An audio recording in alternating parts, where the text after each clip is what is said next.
Hi, it's Joe. Welcome to the Quilt Report. I was thinking recently about my late father-in-law, Dr. Stanley Werner. Great guy and a great golfer. And we used to hit the driving range sometimes. And one time we were out there, that was because we couldn't go around the links because I'm such a terrible golfer. But I could swing the club all right. I knew how to hit the ball a little bit. One day we were at the driving range and he was watching me swing and knock a few balls a little bit here and there, and he said, so what are you aiming at?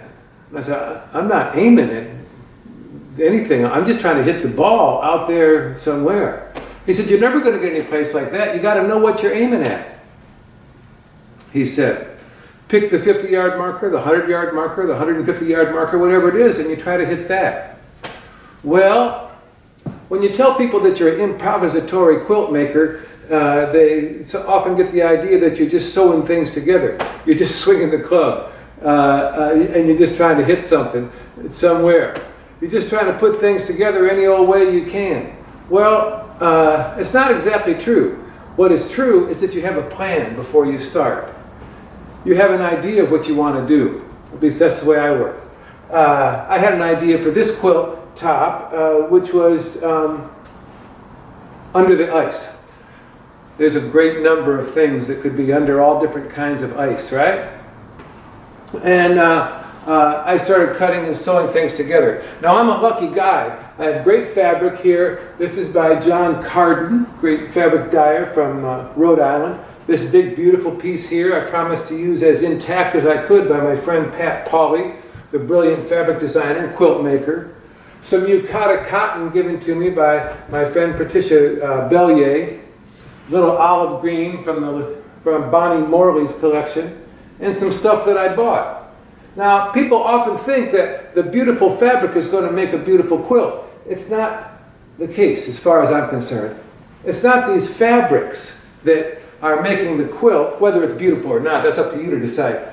But it's not the fabrics that are making the quilt, it's me. I had the idea of what I wanted to do. I started cutting and sewing. It wasn't just willy-nilly. I started making things. And I wanted to show you at this particular point how I actually work. The way I work is I sew chunks together, and I sew the littler chunks to bigger chunks, and so on. And I often will have things collide so that you can't see the seam. See this? That's going to be a long seam that goes together, and it'll be mostly invisible when it's done. See this? That's going to be a long seam when it goes together. Be mostly invisible when it's done because of the fabric crossing the seam. I mean, it's a pretty simple concept. Because of the fabric crossing the seam, you won't notice these long seams. You'll just see the whole big picture, right? It's a big picture. It's a big picture that I saw in my mind's eye, not in this level of detail, but I saw it in my mind's eye before I started working. So if you want to improvise a quilt top, you don't just start cutting and sewing fabric. You have an idea of what you're doing under the ice.